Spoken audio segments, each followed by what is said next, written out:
वज़ीर-ए-आज़म शहबाज शरीफ world economic forum के इजलास के लिए रियाद रवाना। 2 रोज़ा दौरे में सऊदी वली अहद और IMF के सरबराह से मुलाकातें होंगी। वज़ीर-ए-आज़म ने पास्को को किसानों से गंदम की खरीदारी का हुक्म दे दिया। खरीदारी का हदफ 14 लाख मेट्रिक टन से बढ़ाकर 18 लाख मेट्रिक टन कर दिया गया।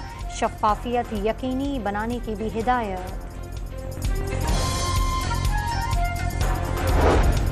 पाक चीन दोस्ती के खिलाफ हर साजिश नाकाम बनाएंगे। चीनी भाइयों के तहफ़्फ़ुज़ के लिए कोई कसर नहीं छोड़ेंगे। वफाकी वज़ीर दाखिला की चीनी सिफारतखाने में गुफ्तगू।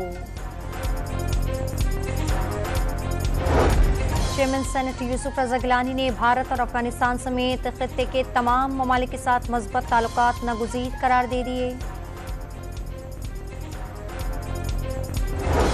पावर डिवीजन ने सोलर पावर सारिफीन पर फिक्स टैक्स लगाने की खबरें मुस्तरद कर दी। ऐसी तजवीज़ और तरमीम पर गौर किया जा रहा है जिनसे गरीब पर मजीद बोझ ना पड़े। एलामिया जारी। सुप्रीम कोर्ट ने मुल्क भर से 3 रोज़ में तजावुज़ात साफ करने का हुक्म दे दिया। तजावुज़ात के खिलाफ ऑपरेशन के अखराजात कब्जा करने वालों से ही लेने की हिदायत।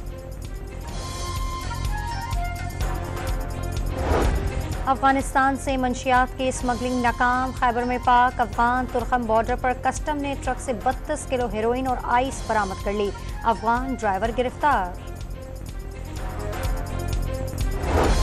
दाबिजी के वाटर पंपिंग स्टेशन पर मरम्मती काम के बाइस 29 और 30 अप्रैल को कराची के मुख्तलिफ इलाकों में पानी की फराहमी बंद रहेगी।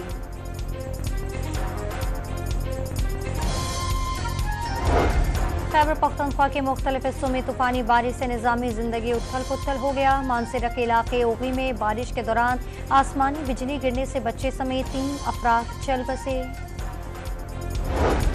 और पाकिस्तान और न्यूजीलैंड के दरमियान आखिरी T20 मैच शाम 7:30 बजे शुरू होगा। सीरीज में कीवी टीम को 2-1 की बढ़तरी हासिल। पहला मैच बारिश की नजर हो गया था।